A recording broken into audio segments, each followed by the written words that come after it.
guess. Yeah. But Yeah. I do agree that I think that the presidents of these universities and colleges, I don't fault them at all for going to even if it ultimately turns out to be a photo op. It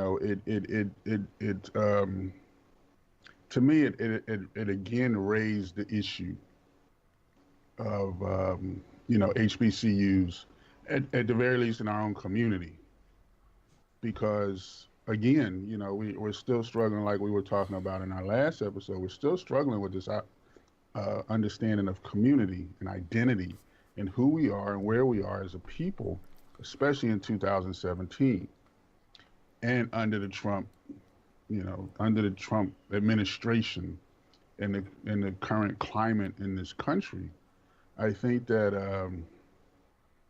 bringing that into a conversation, even if it's a short-sighted or even negative conversation, at the very least, at least the word HBCU gets to be on the lips of more black people who may then, like you did, Chicago, actually attend one, Right. or at the very least seriously look into attending one. Right. Whereas before, you know, it's not even a topic. It's not even a blip on anybody's radar screen. Yeah. Yeah. It kind of depends. Yeah. It's a lot of people I've known. Well, all the people I've known that went to HBCU, especially the one in Virginia, Hampton.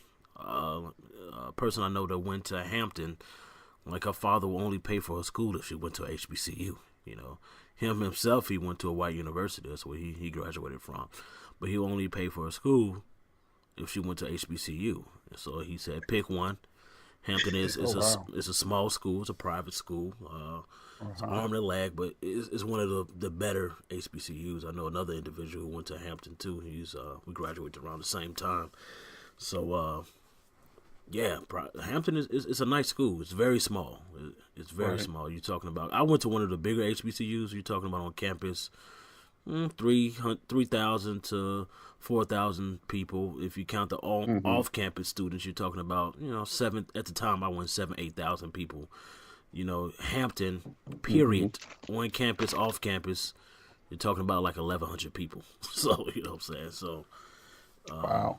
yeah, so I know individuals that their parents will only pay for school if they went to HBCU. Hmm. So There's an idea. There's an idea. So hmm, interesting thought. But I like I said, I can't.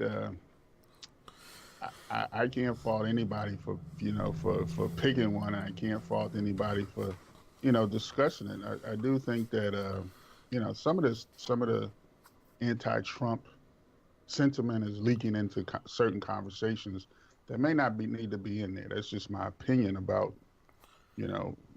Like I said, I still feel people are really still in their feelings about the election from November and his March, and you know he's not going anywhere. right, Yeah. yeah, So anywhere so soon, but he might go yeah. somewhere. But you know, within the next year, he might be here still. So At the very least, I'm still saying he's gonna be here for. I'm still looking at 8, unless he do something hey, stupid. But nah, yeah, I'm telling you, no, as long I'm as telling you, uh, because well, the Democrats not gonna do anything except in this dog and pony show that American politics is. Except they're gonna throw up somebody who's Trump liked. That's their only option. That's their only option. They're going to come out with a kinder, gentler Trump. yeah, So that's why I'm thinking he's going to be here 8 years. well, yeah, but him particular, Donald was it J Trump or whatever his name is. Hmm. Him particular, as long as he doesn't cross the Republicans, he'll be here for at least 4 years. Hmm. But they're doing some stupid stuff right now. They're doing some crazy stuff. They're getting caught up in. But as long as the Republicans, the majority of them making their money and getting paid, he's good. But if he, Yeah, I mean, the stock market continues to rise. yeah, Continues. It has not stopped since yeah, he's been elected. and there's no They reason are for it making money rising. hand over fist. They are Yeah, not, again, If you want to throw a couple $1 million to HBCUs, they're gonna be like, whatever. Right. Just keep. That's my opinion. Right, yeah. As long as he keep their pockets fat and that money rolling in, he's good. He can do Yeah, some crazy stuff. You know what I'm saying? yeah, But yeah. That's to why us, I think. yeah. Go ahead. No, go ahead. No, to a certain extent, he can do some crazy things, and he can still be Hmm. our president. But when you start messing up their money, then Yeah, it's who knows if he's going to be here for 4 years. I'm not for sure. I don't think he's gonna mess up the money, but I do hope he continues to look at the HBCU, and I do appreciate him. Appreciate not him, but appreciate the the actions that he took to raise the level of conversations again about HBCUs.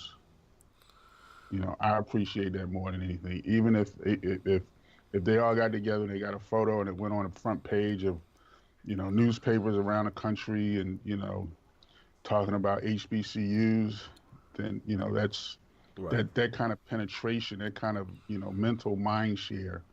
It hit the talk shows, it hit Twitter, it hit it hit YouTube. It hit all these places where people are having like we're having a conversation about it. Yeah. Right. And you got to You think Bet some the know, Google people. search for it went up too. who? I bet the Google search for it went up too. Yeah, For because Yeah, some people don't know what HBCUs are. Some black people don't Yeah. know. right. And I think I shared with y'all that statistic from the United Negro College Fund. Talking about their statistics. If it's really as bad as they say, statistics. It all depends on what kind of statistics you're looking at. But if it's really as bad as they say, we need to talk about the ones I shared with you with the United Negro College Fund, where they said it was. Let me call that up right now. They Wow. said only 6% of African American children who graduate are college ready. Graduate from high Yeah, school or college ready. yeah, 6% nationwide. I'm like, ooh, I don't like I said, I don't. This is just their statistics. So I like to see how I like to see how prepared, because we've been hearing this conversation about you know students in general not being college ready. I like to see how that compares overall. But 6% is That's a mind. college graduate. Whew, you know. Yeah. But if again, if Trump's sitting there with all them standing around him while he's sitting at the desk of the White House, smile and everybody's smiling, talking about HBCUs, I think that's a win. Yeah. And then what he told us, five half a billion more, 500 million more, Hmm. and then tax breaks on the private universities or whatever. Hmm. So yeah, I mean, that's more money. There's more exposure. There's some increased governmental. Uh, I don't want to say assistance. Government. Well, government. funding. Uh, So yeah, funding. Yeah, because a tax break is still a net gain. You right, don't have to pay as much in taxes. You get to keep that money. right, So I think those are good things. So I'm happy for it. I hope it continues. People can be mad and and especially if they're mad, that means they'll keep talking about it. right, And like D Blaze says, Google searches go up, right, and people might find out, oh wow, because like I didn't know this. And I hate to say, when you're growing up, like I did in Philadelphia, we had Lincoln and Cheney University, two historically black colleges and universities. I knew people that went to Cheney. They all came out and became teachers. It's just they didn't have the program in journalism. right, So, again, here was another opportunity to, where they're there, but, how many people, how many black people take advantage of it? I could have been a Lincoln graduate. I could have been a Cheney graduate, okay. but, you know, it wasn't, it wasn't seen as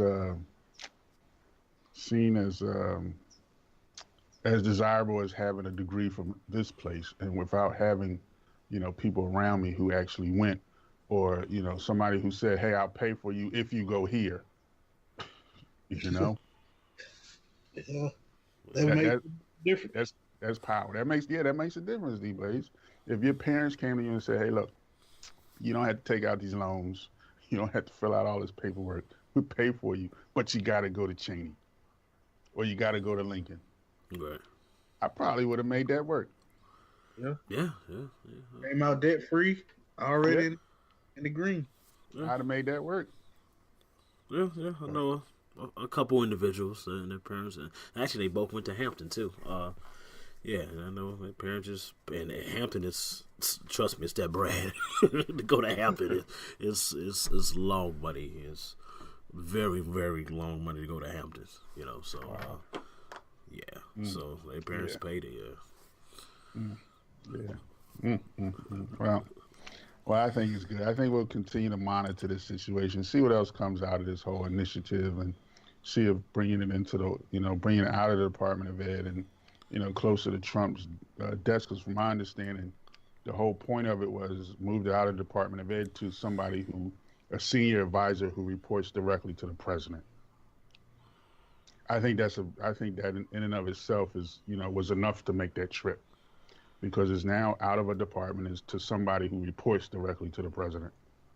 He might not ever meet with them again, but they're going to be meeting with somebody who reports to him. Now, how good that person is, who that person will be, we don't know. But I think that's a positive step as well.